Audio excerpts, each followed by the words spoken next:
ఇన్కోఆపరేటివ్ act అని ఒకటి ఉంది.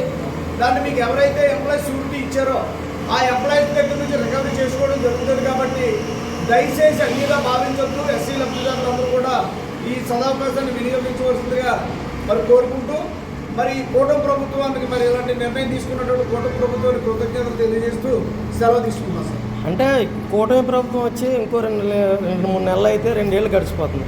ఈ 2 ఏళ్లలోనూ ఎస్సీ కార్పొరేషన్ ద్వారా మాల కార్పొరేషన్ ఎంతమందికి లబ్ధిదారులకి మీరు రుణాలు మంజూరు చేశారు? ఏ యూనిట్లు పథకాల ద్వారా మంజూరు చేశారు?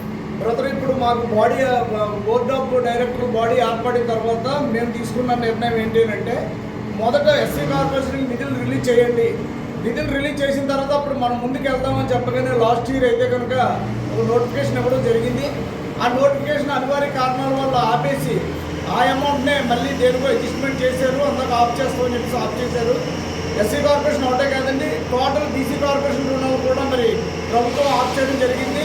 అందుకని మళ్ళీ మేము బోర్డు తీర్మానం పెట్టగానే రేపు ఏప్రిల్ 1 నుంచి మళ్ళీ కూడా కొత్త నోటిఫికేషన్ రిలీజ్ చేయడానికి ప్రభుత్వం సిద్ధంగా ఉంది. అది ఈ రుణాలు మనం ఎంతోమంది మరి మనం కూడా చెల్లించాలి. ఎవరైతే లబ్ధిదారులు ఉన్నారో వీరు కూడా ముందుకు వచ్చి ఆ రుణాలు చెల్లించగలిగితే అట్లీస్ట్ మనం ఇప్పటికి 120 కోట్లు ఎన్ఎస్ఎఫ్డిసికి సెంట్రల్ గవర్నమెంట్ కట్టాలి. కనీసం 30 కోట్లైనా కడితే కనుక ఒక 100 కోట్లు మళ్ళీ మేము దాటానికి మేము సిద్ధంగా ఉన్నామని చెప్పేసి మేము తెలియజేస్తాం. అంటే గత గవర్నమెంట్లో ఎస్సీ కార్పొరేషన్ నిధులు కూడా వేరే పథకాలకు బదలాయింపు చేయడం జరిగింది, పూర్తి స్థాయిలో ఖర్చు పెట్టలేదు. మరి ఇప్పుడు 2 ఏళ్ళు గడిచిపోయినా సరే పూర్తి స్థాయిలో ఎస్సీ కార్పొరేషన్ నిధులు ఇవ్వకపోవడం వల్ల మరి ఆయా వర్గాలు ఏ విధంగా అభివృద్ధి చెందుతారు? అసలు దీన్ని ప్రభుత్వం ఏ విధంగా చూస్తుంది? గత ప్రభుత్వం చేసిన బ్లండర్ మిస్టేక్ ఏంటంటే, అసలు ఎస్సీ కార్పొరేషన్ నిధులే ఎస్సీ కార్పొరేషన్ లేకుండా కనీసం అక్కడ ఉన్నటువంటి చైర్మన్ కూడా కుర్చీ లేకుండా చేశారండి. ఆ డబ్బులు ఏమయ్యో ఈ రోజు వరకు లేదు, ఆడిట్ కూడా జరగలేదు. దాని మీద ఇప్పుడున్నటువంటి కూటమి ప్రభుత్వం ఆల్రెడీ కాపీకి రిపోర్ట్ ఇవ్వడానికి సిద్ధంగా ఉంది. గత ప్రభుత్వం పథకాలు అని అవన్నీ మరి పప్పు బెల్లంలో పనిచేసి ఎస్సీ కార్పొరేషన్ నిధులను ఎక్కువగా వాడేశారు. కాబట్టి అప్పుడు ఎస్సీ లబ్ధిదారులు అందరూ నష్టపోయారు. అది జరగకుండా ఉండడం కోసం మేము చర్యలు తీసుకుంటున్నాం బ్రదర్. అంటే లాస్ట్ టైం ఇప్పుడు ఇండస్ట్రీల్లో 1000 కోట్లు మంజూరు చేస్తుంది గవర్నమెంట్, రూపాయికి కూడా ప్రభుత్వ భూమిని అప్పచెప్పి ఇండస్ట్రీలని లేకపోతే పారిశ్రామికవేత్తలను అభివృద్ధి రాష్ట్ర అభివృద్ధి కోసం వాళ్ళకి నిధులు కేటాయిస్తున్నాం. అలాంటిది ఒక ఎస్సీకి కానీ ఎస్టీకి కానీ 2 లక్షల నుండి 5 లక్షల రూపాయలు కేటాయించే క్రమంలో వాళ్ళ మీద పూర్తి స్థాయిలో ఈ విధంగా మరి మేము చర్యలు తీసుకుంటాం మధ్యవర్తులపైన అంటాం ఎంతవరకు సమంజసం? మరి అది మరి ఏ విధంగా చూడాలి? అంటే బ్రదర్, ఇప్పుడు మధ్యవర్తుల మీద చర్య తీసుకుంటాము అని అంటే మన లబ్ధిదారులు తీసుకున్నది 2 లక్షలైనా 3 లక్షలైనా 4 లక్షలైనా కానీ మనం సెంట్రల్ గవర్నమెంట్ నుంచి అప్పు తీసుకొస్తుంది మన స్టేట్ గవర్నమెంట్.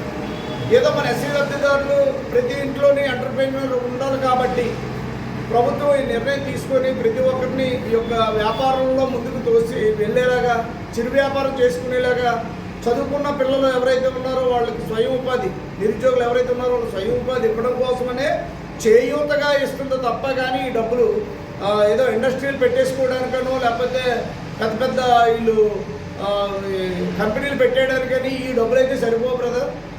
రెండోది ఏంటంటే, ఇచ్చిన 2 లక్షలైనా 3 లక్షలైనా ఇందులో 1 లక్ష రూపాయలు సబ్సిడీ ఉంటుంది. మిగిలిన 2 లక్షలు తిరిగి కట్టాలి. దానికి మళ్ళీ ప్రభుత్వం ఏం చేసిందంటే ఎంప్లాయీస్ షూరిటీని ఒకటి పెట్టింది.